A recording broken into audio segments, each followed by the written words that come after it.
Hey there, gang. Time for another comic book unboxing video. As always, I have no idea what is in this box that I have been given to grade so that they can be sold on eBay. So we're going to make that discovery together. You and me will sit down, and what a four-color splendor wonderland we shall experience. So if you like comic books, stick around. We're going to have some fun.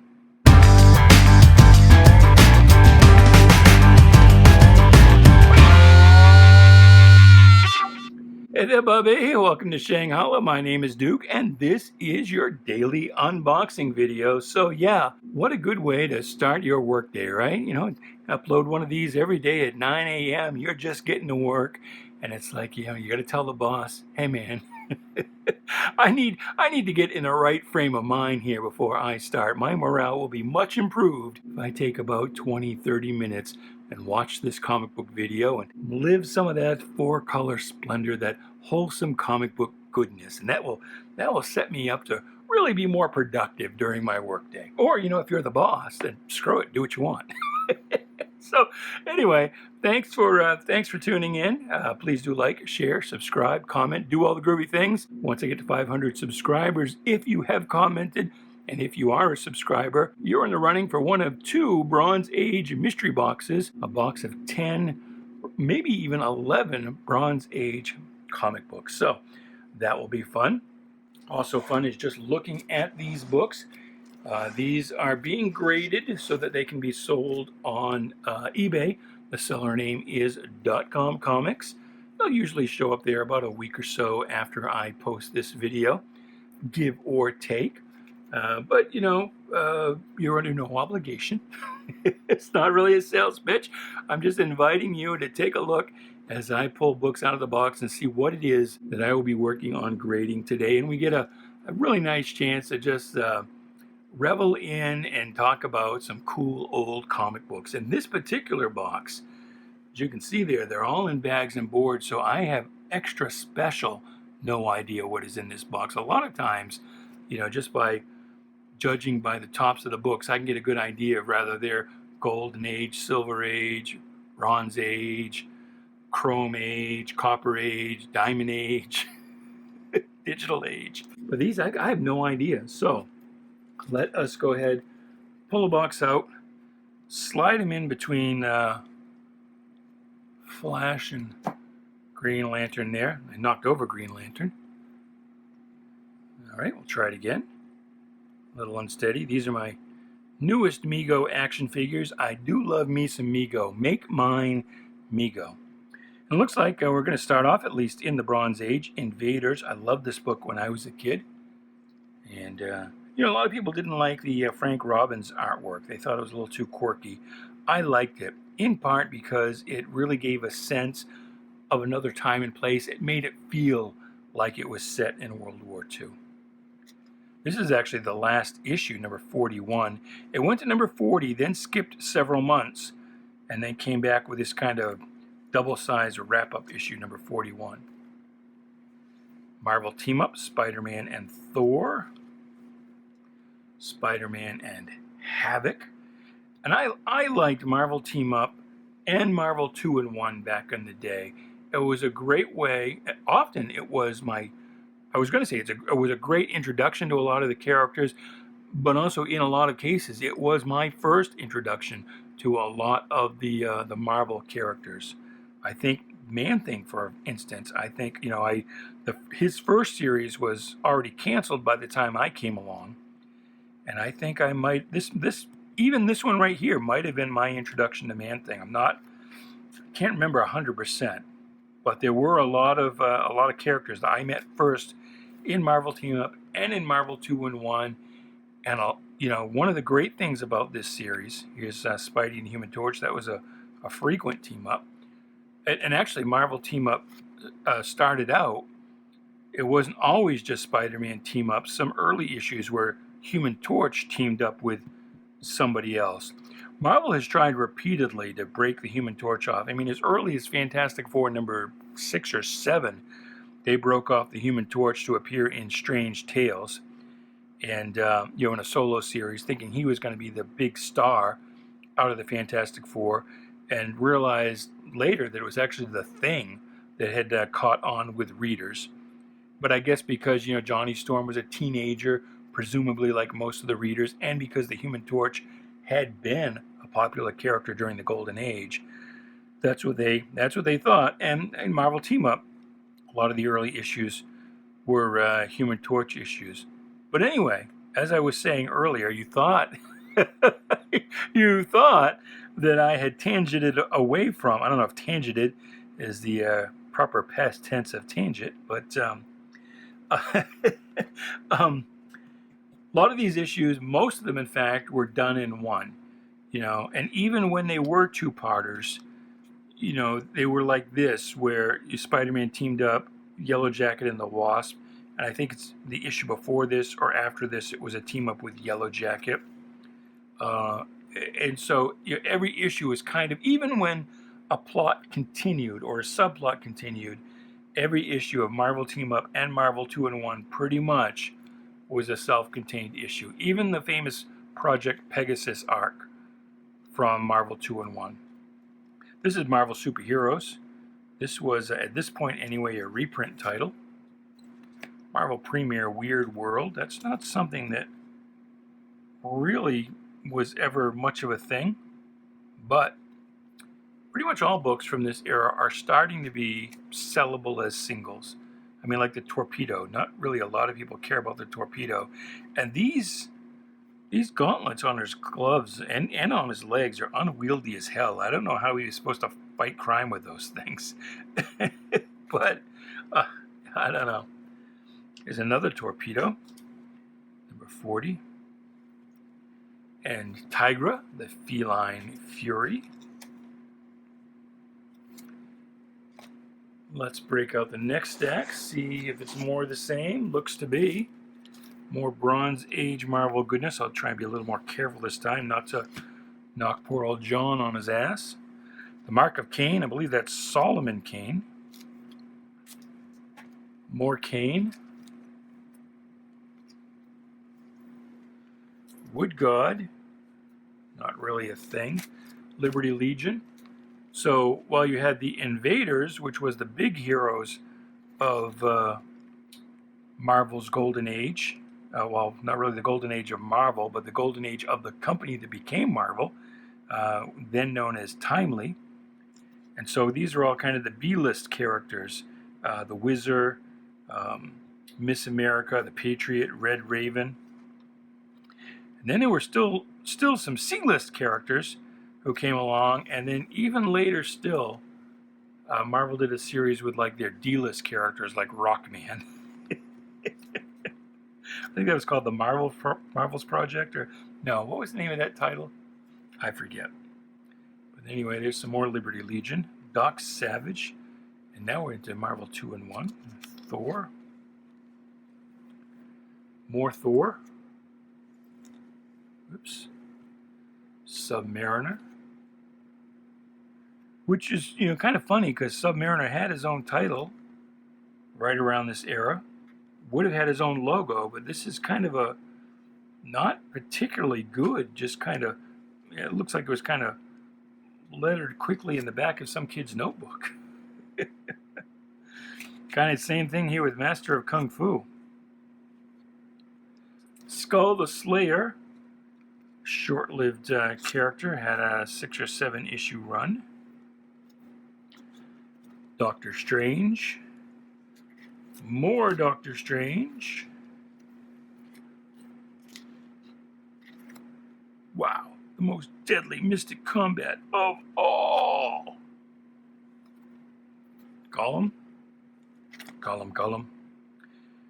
He had, I don't know, 6 or 7 issues here in the revived Strange Tales. Never really took off, never really was a thing. Boom. Here's some Howard the Duck for you. Number 20. Number 24. And I think this next stack is going to be some more Howard. Yes, indeed. Some Howard Annual. And Howard the Duck number 1 was huge business. There was a lot of speculation and it really took off in the back issue market, and then settled down when it kind of came out that nobody really cared about Howard. Weird Wonder Tales. This was back in this era. Marvel and DC were both kind of trying to flood the stands. You know, the limited and rapidly decreasing rack space for comic books. They were trying to capture the lion's share of it. And the most economical way of doing that was to publish a lot of reprint books. So this is one of the books that Marvel did in this period, and this is a reprint of stories from its pre-hero, what we call the Atlas era. Sort of between Timely and Marvel proper, there was, and this is another one, this is a reprint of the 1950s monster books. Again, the Atlas era, because the only really cover logo at that time, the only company brand, was the Atlas logo. Atlas was the distributor, the cell phone distributor for Martin Goodman's Marvel Comics. Here's some Man-Thing. This is the series I was telling you had been canceled by the time I came along. Shortly before. It's 13. Golden Voyage of Sinbad, and that is not the Sinbad that you probably know. Whatever happened to him? I haven't heard of Sinbad in 100 years. Is he still alive even? I have no idea. Marvel 2-in-1, and occasionally he would team up with one of his Fantastic Four brethren. The Thing teamed up not with Daredevil, but with Matt Murdock, attorney at law, as Spider-Man soon will be in the MCU, if the rumors are true. Thing and the Vision. I was a big Vision fan back at this time. There's another, the ever-loving blue-eyed Thing. And I'm surprised that Marvel, because, I mean, you know, you have so many titles, you know, they come out with new #1s all the time, always restarting titles. And sometimes they'll give it like a little twist, you know, like, you know, the third Supergirl title. I'm not sure off the top of my head if it's the third or the fourth or what, but it's, you know, the daring new adventures of Supergirl. And I'm surprised that Marvel hasn't come out with an ever-loving blue-eyed Thing title as the actual formal indicia title. Here's another not particularly good logo. I don't know who is doing the logos for Marvel 2-in-1 at this time. The Human Fly, the greatest superhero ever because he was real. And you can probably on YouTube, if you Google Human Fly Stuntman 1970s, that should be enough keywords to do it. You will get some videos of this guy. And his shtick was that he kept his identity secret with his full face mask. His biggest trick was riding on the back of a jumbo jet. And so, yeah, he was a real thing. And there was a short-lived Marvel title starring him. Howard the Duck. Now, I don't know who actually owns the rights to that. I think he's passed on. So does his estate or his family own the rights to these comic books, or does Marvel? You know, is it a case of like the Micronauts where, you know, Marvel really can't do anything with the Micronauts because Hasbro owns the characters, but Hasbro can't do anything with the Micronauts that most of us know, apart from the toys, you know, as fictional characters, because the versions of the Micronauts that appeared in the Marvel comics are owned by Marvel. And so I don't know if Marvel owns the Human Fly character or just the rights to the stories, or if the estate holds the rights. So I don't know if Marvel could bring back a Human Fly book if they wanted to. But, you know, just a regular stuntman, I think, is a high concept for a book. I would support an Evel Knievel title, frankly, if you want to know the truth. So there's Howard the Duck. And I don't know why back in the day, you know, this was the golden age of the Treasury editions, the giant tabloid size books. I don't know why Marvel never did a Evel Knievel Human Fly team up. That seems like just such a natural thing to have done, but they didn't do it. Here's Jimmy Carter appearing on the cover. Carter yells foul.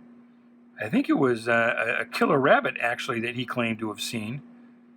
Not a killer duck. Here's number 9. We're missing number 7 and 8, which were the Kiss books. Rock band Kiss.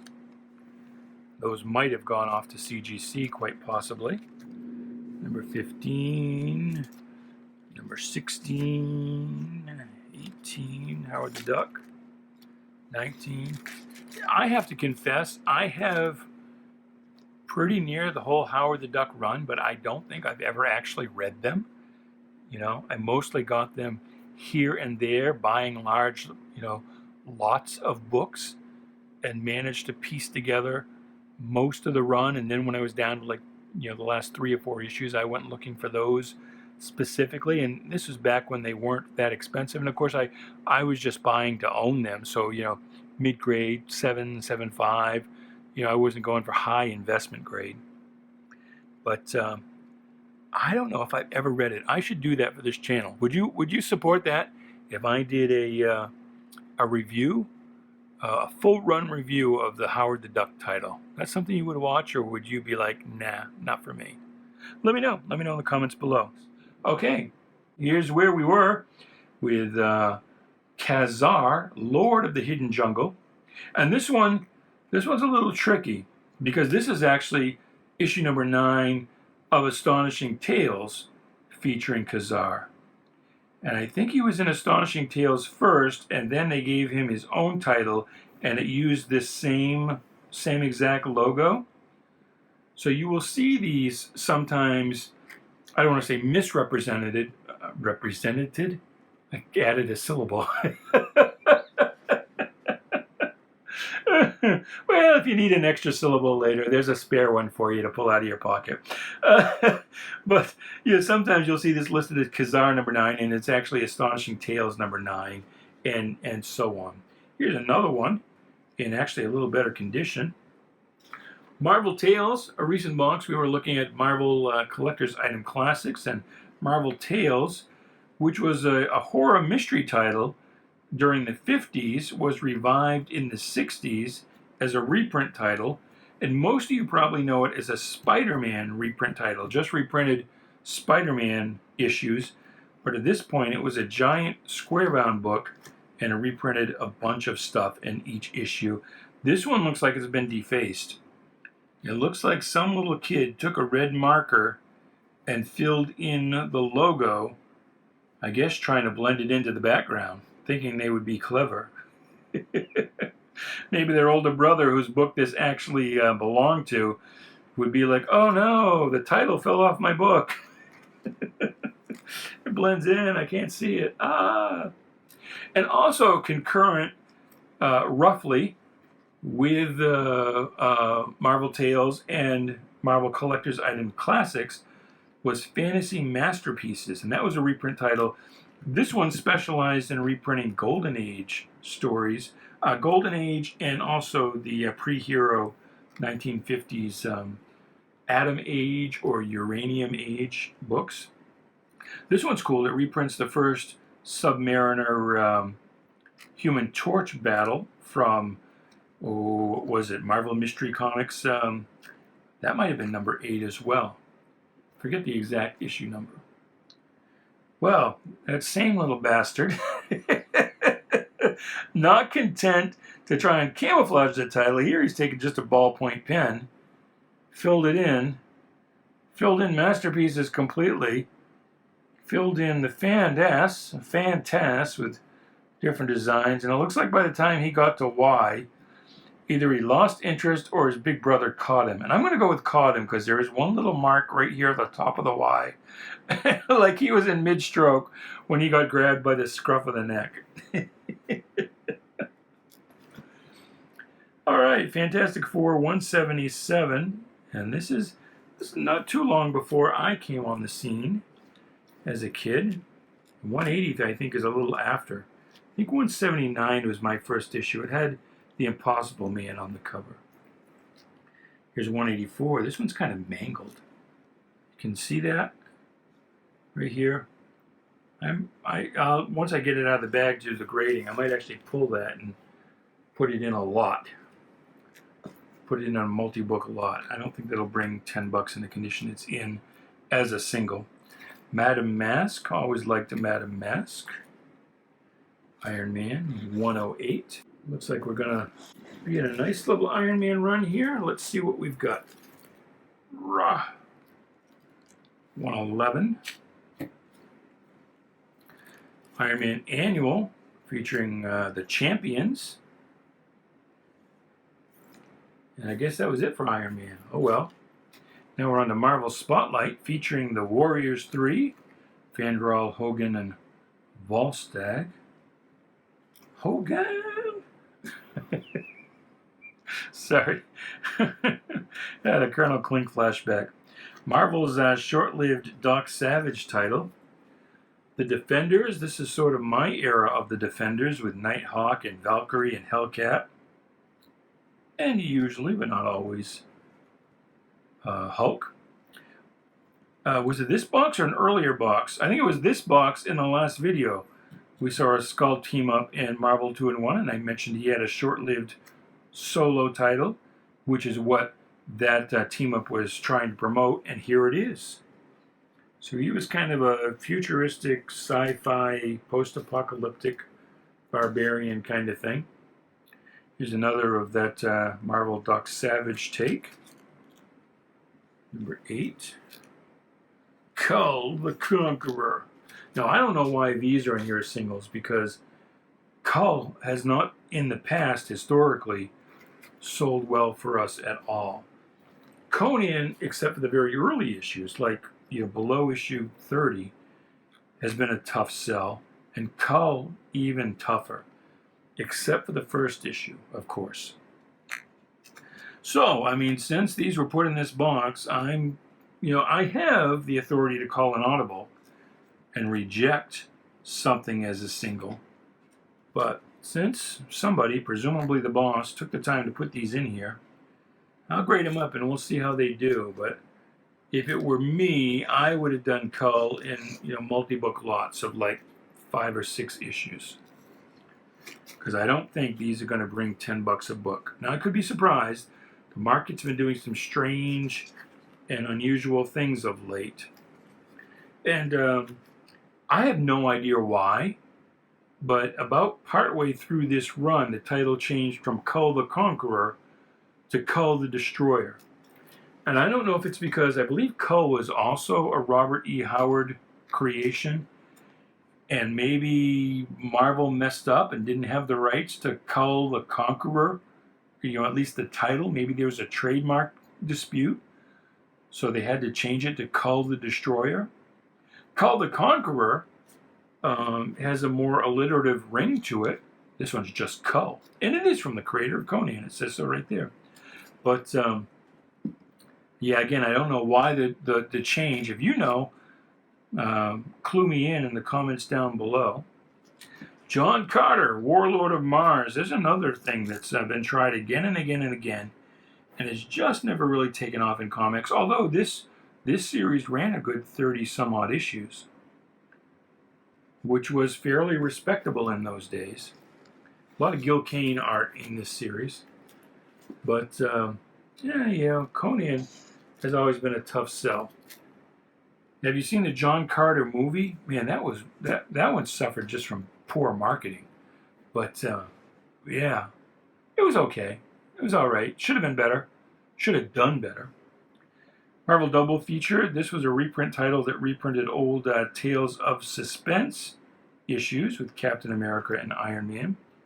Here's some more Howard. Howard number 8. So I think this one is the first kiss, or the cameo. The cameo in the back. I forget if 8 is the first full appearance or the cameo appearance. So we're going to take a look here. And it's the cameo. So they show up on the last page. Let's see if we can find it. Oh no, wait a sec. Is it not 8 and 9? It's 9 and 10? Oh my God, I'm wrong. Can you believe it? Where's it 10 and 11? Quack Wackle. Can't believe Can't believe I got this so wrong.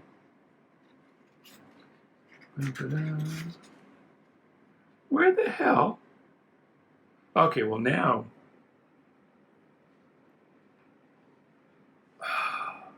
I don't know what issues it was. I'll have to look it up.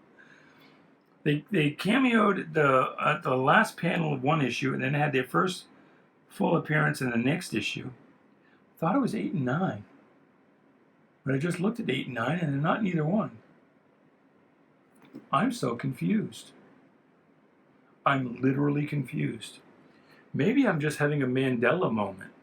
Maybe that's like, maybe I'm remembering the old timeline. I don't know. Oh well. See, I'm not perfect. I never claimed to be. We've already seen that issue. I remember that just because she looks very kind of Lana Langy. Lana? Laney? Lena? How do you say it? I usually say Lana. Sometimes I say Lena. Sometimes I say Sling Blade. Some people call it a Sling Blade. Alright, Marvel Superheroes. This, I believe, is reprints. Daredevil 217 with some Black Widow action going on. The Mighty Marvel Western. Yes, indeed, that was a thing.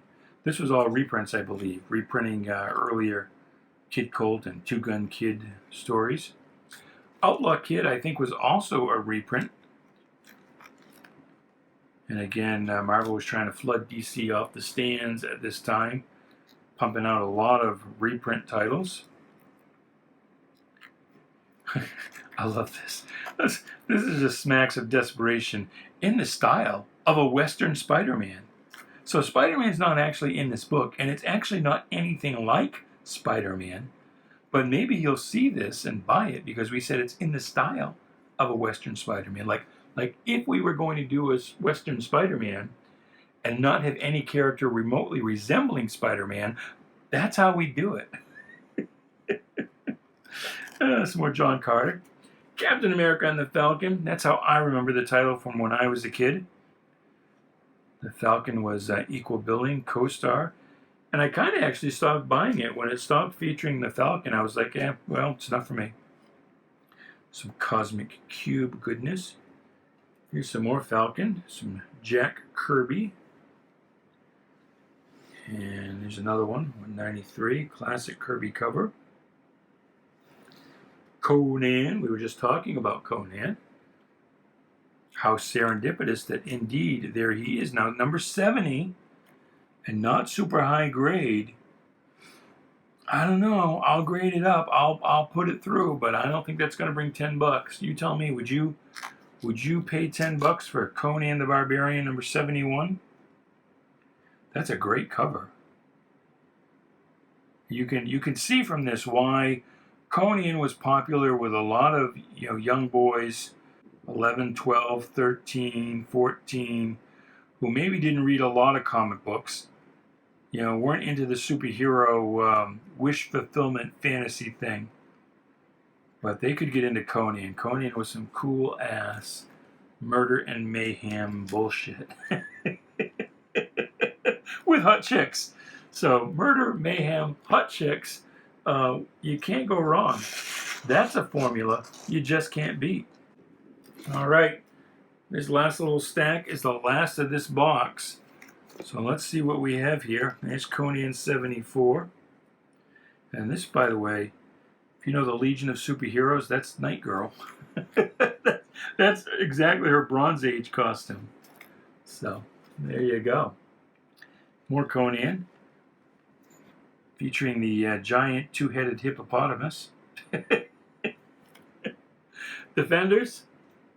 I would go for a new Defenders title, but again, every time they revive the Defenders, and they've got a new revival coming right up, it's always Hulk, Submariner, Doctor Strange, and Silver Surfer. Like 4 characters who've got no business being together, being teamed up, which is usually kind of part of the joke when they redo it these days. But I would want Defenders with, again, my Defenders were Nighthawk, Hellcat, Valkyrie, sometimes the Hulk, sometimes Doctor Strange, but primarily those three. You know, you had the female Red Guardian, Giant Man. Other people came and went. Here's some Ms. Marvel for you, some Carol Danvers. Here's number 41. And the last book in the box, Eternals versus Hulk. Well, there you go. That's it. That's the end of that box. Thank you so much for tuning in. We'll look forward to seeing you again tomorrow for another unboxing. And until then, goodbye, good luck, and please be good to each other.